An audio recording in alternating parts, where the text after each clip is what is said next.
Good to see you again. I don't know why I keep making these weird intros. I don't know what I'm doing. Hello and welcome back to my YouTube channel. My name is Jacob Sotiris, in case you are new here. And if you are new, make sure that you've hit the like button. And if you haven't already as well, hit the subscribe button. What is that? Bow, bow, bow.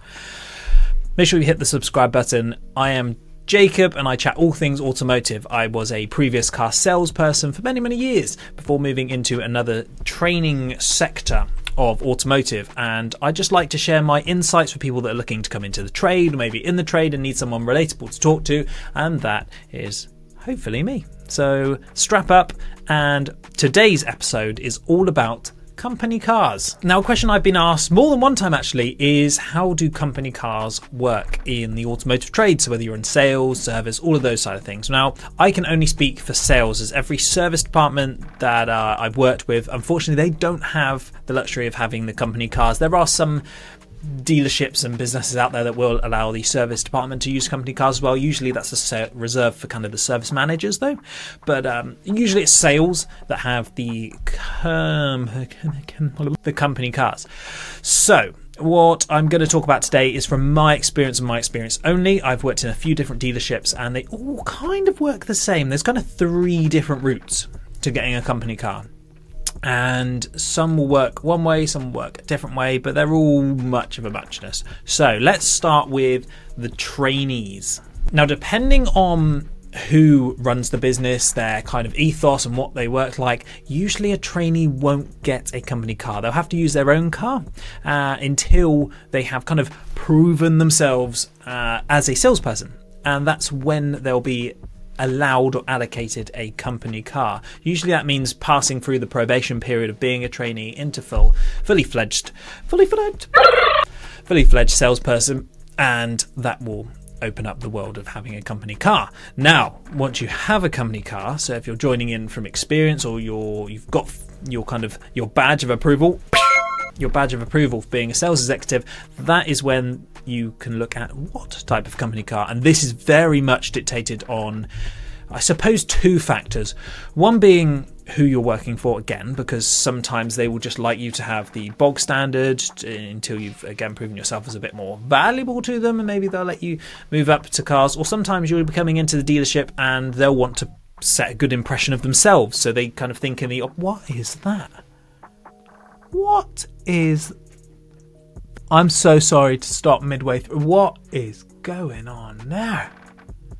This is lockdown hair to the extreme. Anyway, so if they've got their badge of approval, then a lot of dealerships, as I say, will almost want to show them how good they are. So, for example, I worked in my first dealership. I was a trainee. That's why I can talk from experience with it. And I came in. I didn't have a company car until about 6 months in, when I passed being a trainee, and I could showed them that I could hit targets and sell the cars. And then they allowed me to have my first demonstrator. It was not the flashiest thing. It was nice to have a lovely new car, to be honest, because I wasn't driving one previously. But it wasn't the flashiest thing they had. It was just kind of their bog standard. Here, have a company car. Now, fast forward 5 years or so, and I joined the Volvo brand, and the first thing they did when I joined is they were basically, what car would you like? And I had pure pick of the bunch, and it was amazing, and the cars were phenomenal, and chose a lovely V90 Estate. It was perfect for what I wanted, and basically I got to choose that, so it's 50-odd thousand pounds worth of car. So very different to when I joined at the beginning and had kind of the bog standard £12,000. Again, appreciative of the fact that I got a new car to drive around in, but fast forward that time and it was a completely different kettle of fish. And in between there, I changed dealerships, and it was kind of a bit of a choice. So it kind of, almost as you move up, depending on the place you're working at, but as you move up through the ladder, that gives you the opportunity to perhaps have a nicer car. The other side of having a company car is it's not free. There's this illusion that goes around, and I certainly thought it before I joined the trade, that having a company car was this phenomenon where you would just get a brand new, sparkly, beautiful car free of charge. And it's not true, because nothing's free. And what they do is there's kind of 2 main ways that a company car scheme works.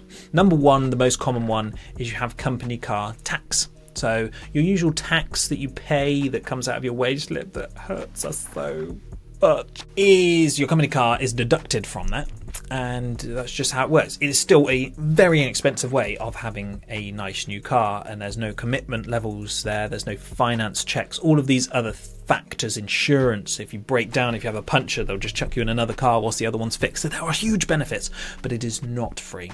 So for example, one of my cars, I worked for a Peugeot brand, lovely brand, it was, let's say, about £17,000 worth of car, and I had that for 6 months, and it was costing me about £230 in tax a month to have that car. But you do have to factor in that's a brand new car, which I'll change every sort of 3 to 6 months, that has insurance included, that has breakdown assistance, servicing. It's a brand new car, all included. And this particular one also had the benefit of having a fuel card.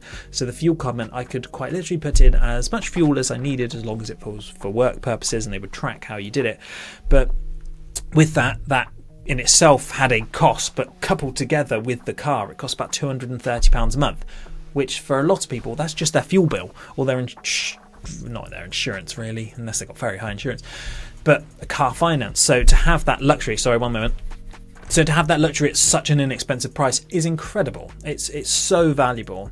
And again, fast forward to a different dealership that I was working for, and they had kind of almost like a lease scheme. It wasn't a lease as in I took a monthly pay. Fast forward to future businesses that I work for, and they had kind of like a lease scheme, except for, again, it's not that financial commitment in a sense. Does that make sense? What is sense? But basically, it didn't impact my credits. We'll get through this video. It didn't impact my credit score. It was just a taken out of my monthly pay packet, £180, and that was actually my Volvo. That was my V90. So put it in perspective there. I had a £53,000 brand new Volvo. It was costing me £180 salary deduction every month. £180, that's nothing for that car. I mean, that's a £500 a month car for a lot of people, and that included my insurance, breakdown, all of those bits. It didn't include my fuel, but I didn't commute very far, so it didn't really cost a whole heap in fuel. So it was a bargain. It was £250 a month kind of car, and it was incredible. So that really worked. So that's kind of your two key types of having a company. There are other types. There is inevitably other dealerships and manufacturers that do different types of things. I haven't worked for all of them. I can only speak from experience, but main ones are company car, which is company car tax, or kind of a staff scheme as such, where just a monthly amount is deducted from your wages, and it's very inexpensive, and you get a nice new car. That can be for a set period of time, but like I say, usually going in, again, it depends on the business. As a trainee, you won't get a company car until you have your badge of approval, and then as you go through, experience kind of leads you to having cars, and they get nicer and nicer, and then when you're in the positions higher up, you kind of have the pick of the bunch, really. So you can have whatever car you like within reason, and there's worse problems to have. So I really hope you enjoyed this video. Thank you so much for watching, and I hope you found some real value in it. And if you haven't already, make sure you have liked and subscribed, and I will catch you on another video. Thank you so much.